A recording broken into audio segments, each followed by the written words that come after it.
503. And David 808. This is Two Pastors Popcorn and a Movie. Before we start our special interview with Mercy Ship show director Tracy Trost, we want to tell you, as a supporter of our projects, we have a special gift just for you. For a limited time, you can use our link to get free access to a new 10-episode series that just launched on Angel. It's called Mercy Ships, and Tracy Trost is the director. We'll talk to him in a moment. Simply click on our show notes or the first pinned comment below to find out the special link, and then you can enjoy the watching. Hey, welcome to Two Pastors, Popcorn and a Movie. I'm David 503. I'm David 808.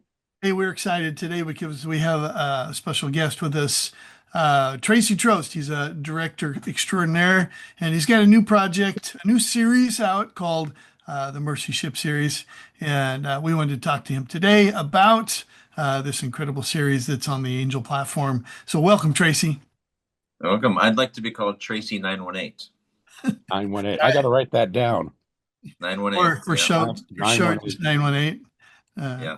All right. Well, I don't know what my my area code is where I'm currently located, but All right. my home is 918. All right. Tracy 918. All right. We got a heavy hitting question to start with, Tracy. So buckle up. This is gonna maybe stretch you a little bit, but it's this. What is your favorite popcorn when you go to the movies that enhances the film going experience for Tracy 918? Oh my gosh. Well, Tracy 918, when he was a young man, his family ate popcorn every night. It was just the thing. And one night I'm eating popcorn and my tongue starts to swell up to the point where I could almost not breathe. And since that day, I was probably 15. I've had popcorn here and there, but I don't eat popcorn anymore. It freaks me out.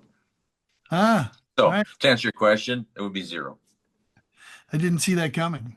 No, I'm sorry about that. It did surprise me, but it's a unique answer that we've never heard before. So yeah. All right. When I was a kid, I used to like to put Parmesan cheese on my popcorn. All right, that's good. So maybe, I don't know if it was the cheese. I still eat the cheese, but the popcorn I don't eat anymore because it freaked me out. And then nobody knew. I don't know if it was that. It could have been the salt. Who knows? But mentally, was there peanut butter in the popcorn? No, that'd be pretty good though. Really, it wasn't. No. All right, mentally, no popcorn for me. All right. Hey, well, now that we've got that serious question out of the way, figured out.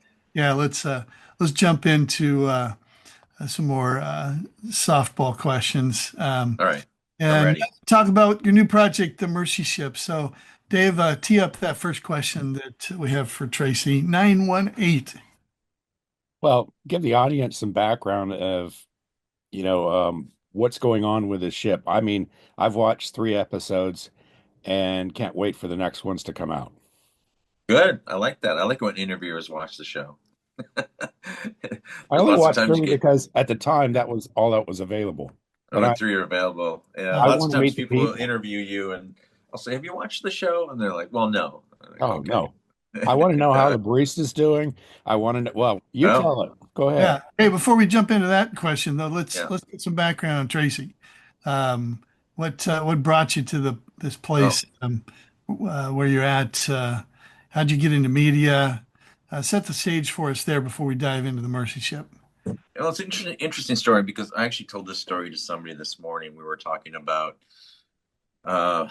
becoming a Christian, being called of God to do something. When I was a young man, I got born again at a Bible camp. I was 15, and I'll say I got born again there. I don't think I lived a good life until I was about 19 when I got baptized in the Holy Spirit, and that's when things kind of changed for me. And then I went to a Bible college called Christ for the Nations Bible College. And in my brain, I'm like, okay, so I'm a Christian now. So what do Christians do? Christians, they pastor, they preach, they evangelize. Like in my brain, what does a professional Christian do?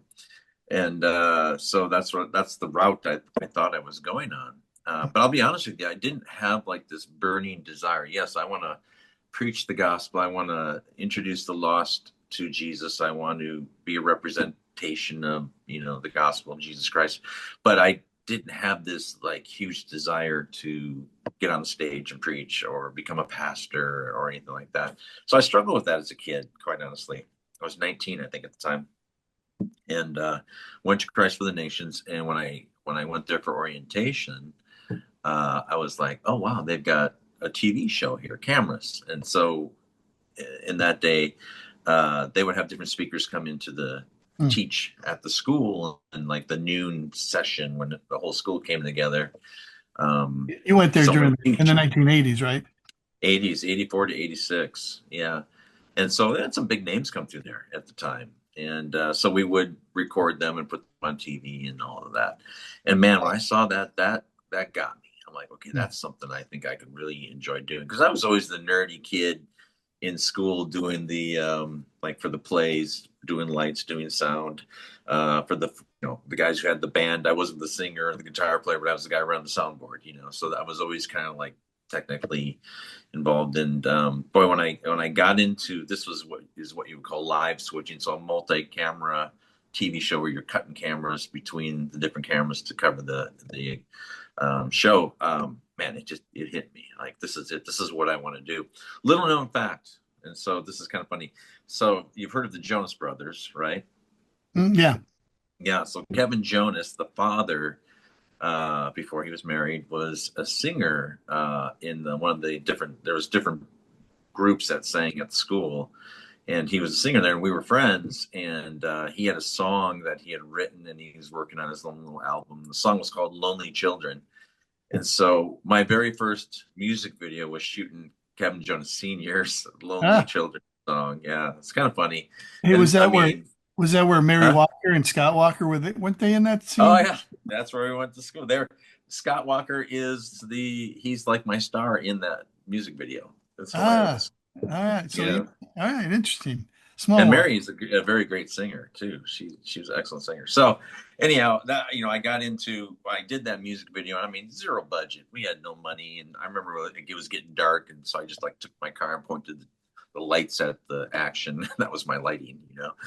But anyhow, yeah. So back to your question, how did I get into it? Was at school there, and I thought in my brain, it's like, can I serve God, like doing TV or music videos or something like that? And I'll have to say now it's been a lot, many years later. Hmm. Uh, I've had the fortunate blessing to build a career around telling stories that will bring positive change to people's lives and introduce them to hopefully a new way of looking at life, and somehow getting closer to God, and making a decision for Christ. We'll get into talking about what Mercy Ships does, because this is kind of like your show where you're watching part one and you want to find out the answers. You're going to watch part two. So we'll talk about the barista and the wedding and all those things coming up. Yeah. But how did you land to start with on Mercy Ships? Well, a big portion of my career was doing nonprofit fundraising videos. So like Shriners Hospitals for Children.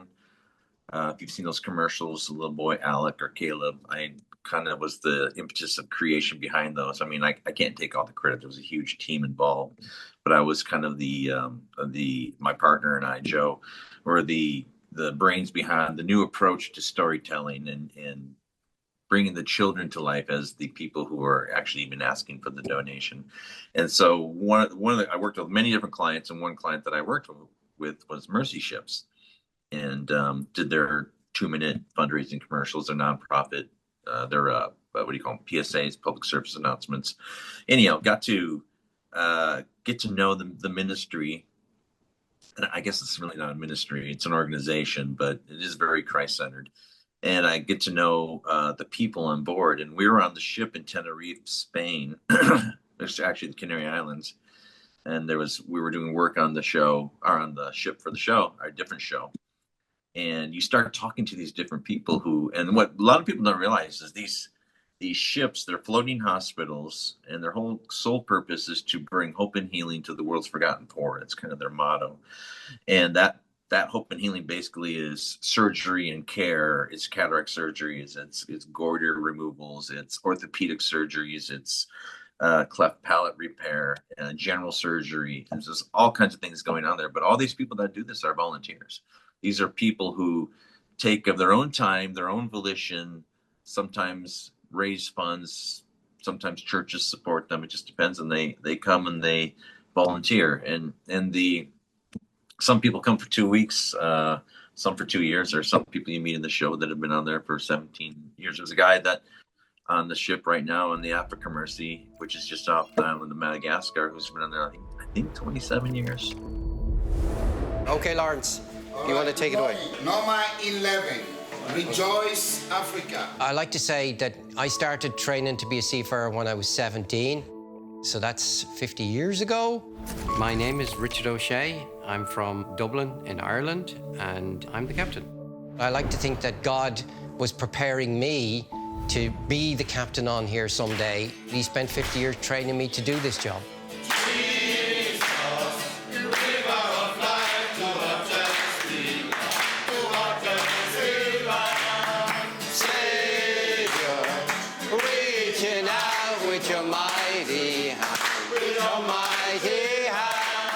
As the captain on board, you don't have to be a pastor or anything like that. You're not required to preach on Sundays, but you are required to be mindful of the context of what we do here from a spiritual aspect. It's not something that normal ship captains are used to doing, but it's something that I've learned to grow into. By no means do I see myself as a counselor or along those lines, but I guess there's a counseling element involved with all the jobs. I don't know. It's an amazing organization. I've worked with a lot of different nonprofits, and quite honestly, this is probably one of the most effective and best ones I've ever been a part of. So when we were meeting these people, and I'm like, what got you here? Why did you come volunteer mercy ships? And they tell their stories of how they get there and what drives them to do what they do. One of the guys on my team said, man, this would be a great reality show. And that was like a light going off. It's like, wow, you're right, it would be. So we just started working on pulling that together and met with mercy ships and kind of said, hey, here's an idea. I think it's a good one. And thankfully their leadership are forward thinking and said, let's do it. Let's make it happen. So Mercy Ship is an organization that's Christ-centered, and you mentioned the ship that's off the coast of Madagascar. Is that their only ship, or do they have multiple ships? And how does that all work? And you talked a little bit about how it's volunteer driven, but what's the scope beyond just the ship in Madagascar? There's 2 ships that are currently out, and the ships will go to different ports. And one of the reasons Don Stevens, the founder, wanted to do a ship is you can reach, help me on the numbers, but I think 90% of the country through, or the continent of Africa through the different seaports along the coast. So currently the Global Mercy, which is the newest ship in the fleet, is an amazing ship, piece of equipment, but it's well, actually currently, okay, so modern day, right now it was in Sierra Leone, but they do because it is a ship, and it's an operating, functioning ship, it has to go through annual maintenance and annual certifications and upgrades. So for 2 months out of the year, it goes somewhere and is worked on. And then for 10 months of the year, on average, they do this, what they call a field service. And that's where they come into a country. And there's teams already in the countries that are pre-screening and setting things up, because it's a well-oiled machine. And when you get there, there's all the people just operating the ship and keeping it running. Then you've got the doctors and nurses, surgeons, orthopedics, therapists. All those people are there, and this stream of people are coming in to get work done and helped. And so it's when they come to a country, there's a long process ahead of it for setting that all up, getting the word out, and getting to people. Like in Madagascar, the roads are really, really bad. Yeah. We did a trip one time. It was about 90 miles total, and it took us 9 hours to do that 90 miles because it's just the roads are so bad. So a lot of the people in Madagascar, it takes 5-6 days for them to get from where they are to where the ship is. Is there maybe walking or other modes of transportation? Mostly buses. A lot of walking. Some public transport, but just the roads are so bad you can barely get going. I should say, just to make clear, they have an onboard, an on land facility called the Hope Center, which is kind of like it's not really a hospital, but it's a dorm type of a building where people come in. That's where they're kind of processed, received, they get set up, they're taken to the ship for their surgeries. Once their surgery is done, they come back to the Hope Center for rehabilitation. And you'll see bits about. We do quite a bit at the Hope Center. On this season of the Mercy Ships. I have to take these guys 1 second. It's hundreds and hundreds. I know patients. It's hundreds of patients that can be served as well on the 2 different ships. I know they've done thousands and thousands of operations over time. I was with a doctor here while we're filming, and he was averaging, I think, 4 to 5 operations a day. He was a general surgeon, and so I think he said he did like 45 or 50 operations while he was here for 2 weeks. So it's a lot. A lot gets done. It's amazing. You see people coming in, going out all the time on the ship, and it's amazing to go on the ward, the deck where all the patients are, rehabilitating and being taken care of after their surgery. It's something. It's hard to explain. You just have to see it. Amazing. Your show does a good job of that. And I know you have angels that you talked about, the surgeons and the doctors and anesthesiologists, but 2 of the characters I'm calling them characters. These are people. Yeah, I call them characters too, but because we are telling the story. You have the barista who's Yeah. leading with Bible questions when she greets people. And then you have a carpenter, so you can have volunteers for all different categories. You don't have to be medical, Yep. it looks like. But you got a guy that does craftsmanship, we'll call it, with woodworking, and he's made a special shoe. Yeah. Talk about what we're going to see Yeah. in season 1 and what we can experience through the 10 episodes. Will we ever see the wedding? Yeah. You want me to spoil that for the viewers? No, don't spoil it. We want to say special thank you to our sponsors and supporters. Flip your day in 2 scoops of Flip 7, the ultimate all-in-one superfood reset. Click the link in the show notes and use the code OMGREN10 to receive 10% off on your online purchases. Find out more by going to flipmylifenow.com. Also, thank you to snowcreekmeadows.com for handmade goat milk soaps and lotions. BeKing.com is your site for honey dust and other sugar substitutes. It's perfect for putting on popcorn. And speaking of popcorn, IslandPopper.com will provide you with gourmet popcorn. Great for watching your favorite movie. Get 10% off on all these online purchases by using the passcode 2PASTORS. That's the number 2 and the word pastors. Also, a special thank you to kidsmatter.com. Sign up now for their next conference. It's the perfect place to get ideas and energy for you or your youth and children's ministry team.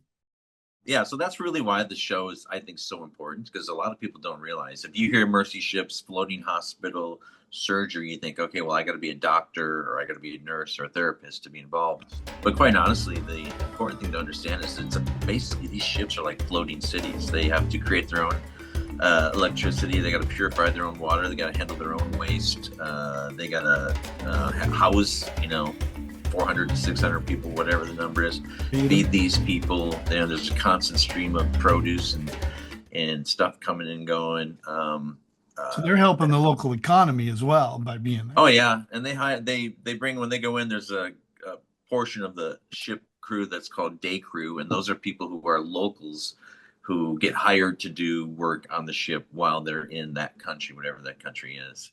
And so they can be deckhands, they can be hospitality, they can be working in the kitchen, and they they honestly pay a fair wage. So for those local people who have those jobs on the ship, they love it. And plus they love the community and the environment, because it's, again, and I want to be careful not to say you don't have to be a Christian to be involved in Mercy Ships. It is a Christian organization, and you will, in meetings, you're going to have a prayer. The common language is going to be that of, Christ-centeredness and all of that.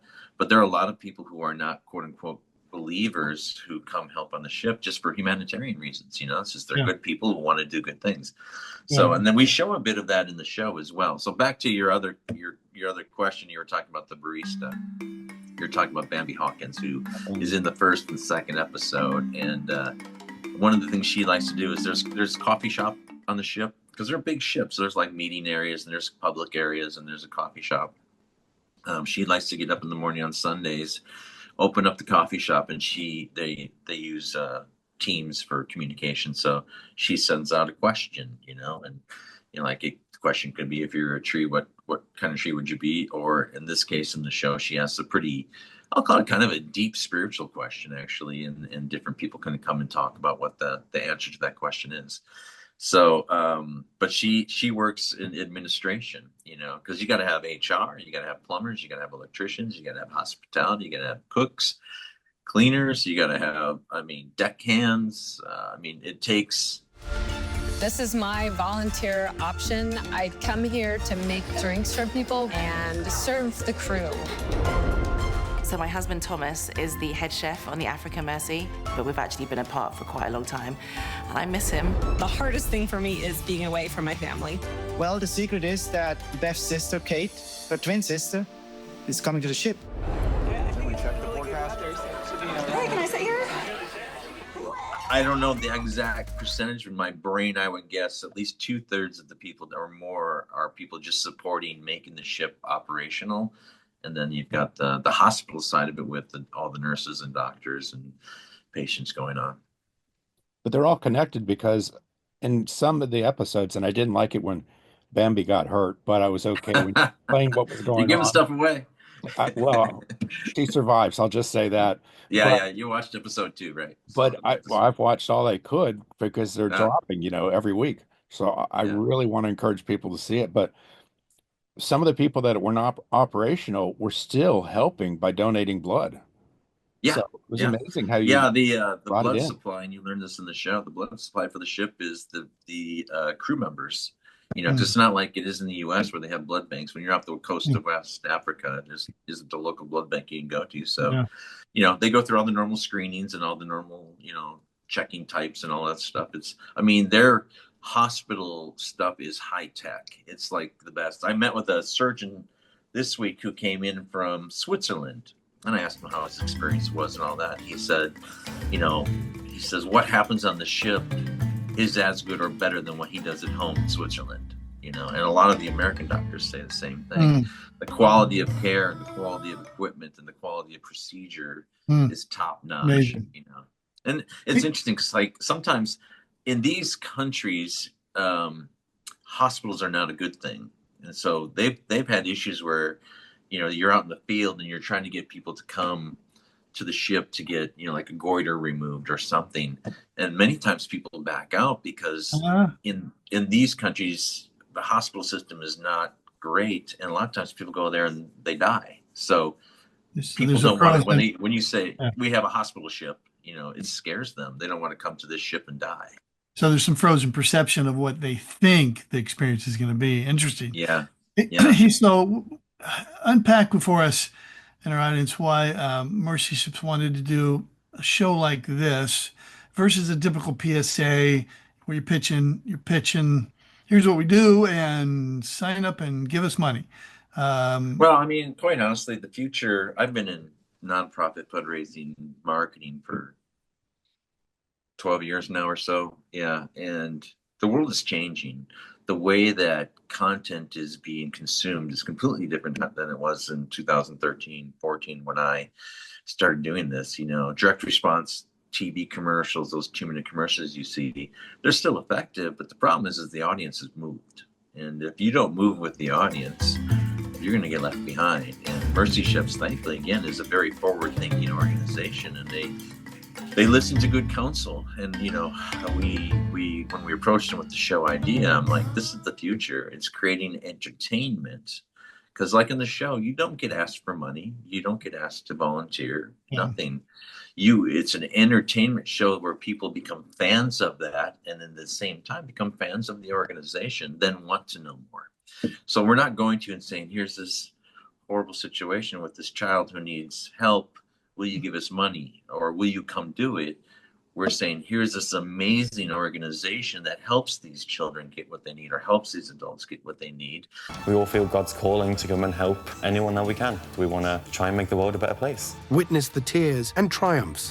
When Mercy Ships sails in, we really do see hope again reignite in people's eyes as we look at them and show them Jesus' love. My belief is that people watching the show will want to know more and will have an affinity towards Mercy Ships because they met the people who are on board, and they can identify with those people, and they can be fans of the show and what's going on. And I believe that more volunteerism and more donations will come through that, because I'm not trying to make you feel bad. I'm asking you to celebrate with me. And we all want to celebrate something. We all want to get excited about something. With that celebration, then you go, oh, hey, I want to be a part of this thing. Your show comes along and it's at that caliber with the editing and the storylines and all that. It's just amazing. Normally we would ask somebody, hey, how did you see God act on the set or something like that? And maybe some movie they've got one story or two stories. I'm gonna make it hard for you. I'm gonna say, tell us one story of God, because there's a lot of them every week. But explain just a human aspect of it.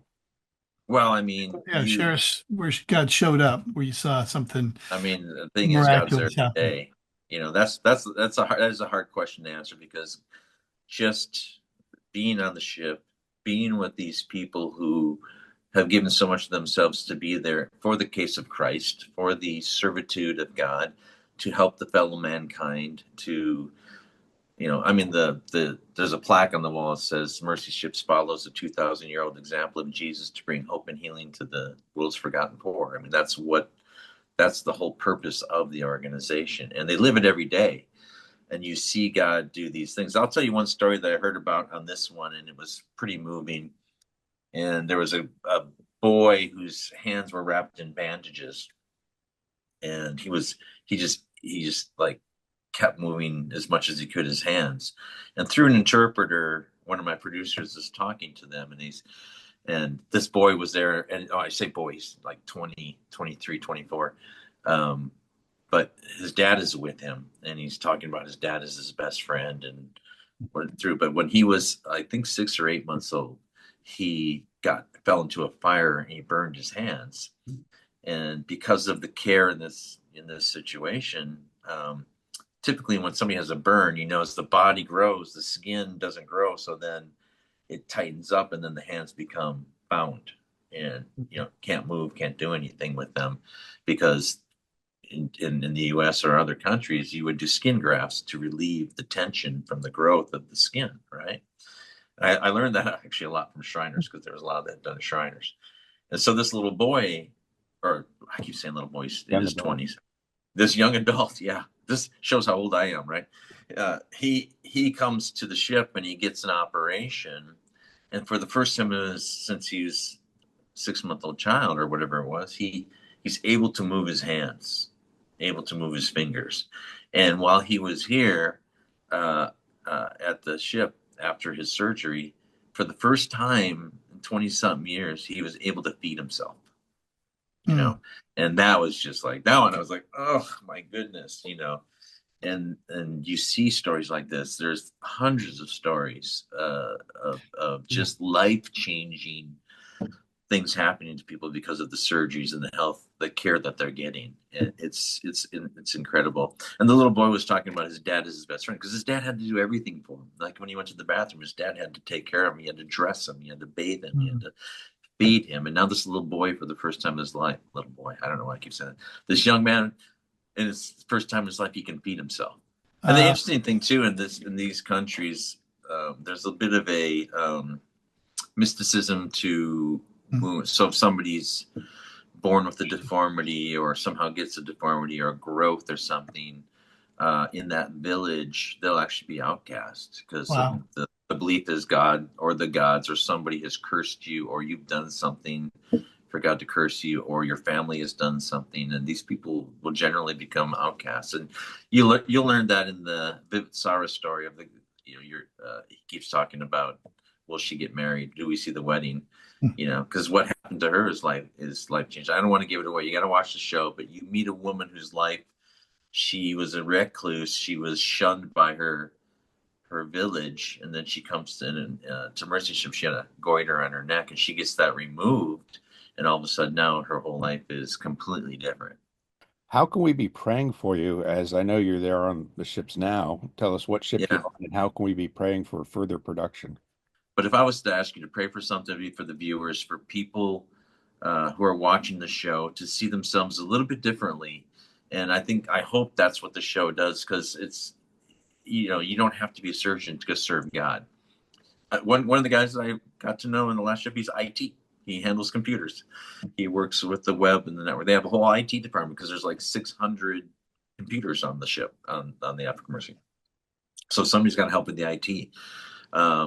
There's, like I say, there's cleaning, there's housekeeping, there's HR, there's accounting, there's administrative positions. So it's, like I say, it's like a little floating city. So I'm hoping the show will get people, hopefully maybe to get beyond their own fears and say, can I take my skills as a IT professional, say, and serve God, and make a lasting impact on somebody's life? And I'm going to say, yes, you can, through Mercy So if Ships. somebody's watching this interview or they're watching one of the episodes, how would they access that process to say, man, I've got a gift. I'm a greeter. I'm a IT guy. Yeah. Man, I know sanitation. I know my crap. Yeah. And sanitation. Literally. And how do they get involved? It's super easy. Just go mercyships.org/go.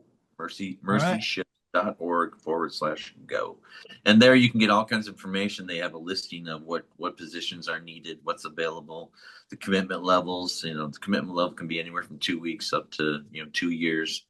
So just to recap, pray for the audience and their reception of what the Mercy Ships is and what they do and how people will respond. And then we'll pray, need to pray for your safety as well, and just, all that entails. So with it, if you don't mind, let's close our time in prayer and go before the Lord. Thank you, Jesus, for this time to hear about the Mercy Ships and the endeavors that they bring through these two ships on the other side of the planet. Turn the light on of the possibilities that await them and how they can serve God. And those that are contemplating, man, they want to serve God in some different capacity, that you would just turn the light bulb on, that they would see that they can be used in a variety of ways around the world through the Mercy Ships. Lord, we pray for your safety, traveling mercies for Tracy and his team, those on the ship, and God, keep them safe. And Lord, we just pray that, God, you would work in the hearts of the people that they are doing surgery with, and they are bringing life-saving, life-altering surgeries that will completely change their life. And ultimately, may they meet Christ and may their soul be transformed by coming to know you as Lord and Savior. And Lord, we thank you and we praise you in your precious name. Amen. We want to tell you, as a supporter of our projects, we have a special gift just for you. For a limited time, you can use our link to get free access to a new 10-episode series that just launched on Angel Studios. It's called The Mercy Ships. You should check it out. Simply click on our show notes and use the first pinned comment as well below for a special link to view the series free of charge. Thanks for joining us for Two Pastors, Popcorn, and a Movie. We enjoy talking about movies and shows that are coming to a theater and or streaming. We'll be back next time with more incredible interviews and movie news. And amazing information. Popcorn. Want some more popcorn? I would love some more popcorn. Take some more popcorn. Yeah, let's go get some more popcorn. Okay, we'll see you later.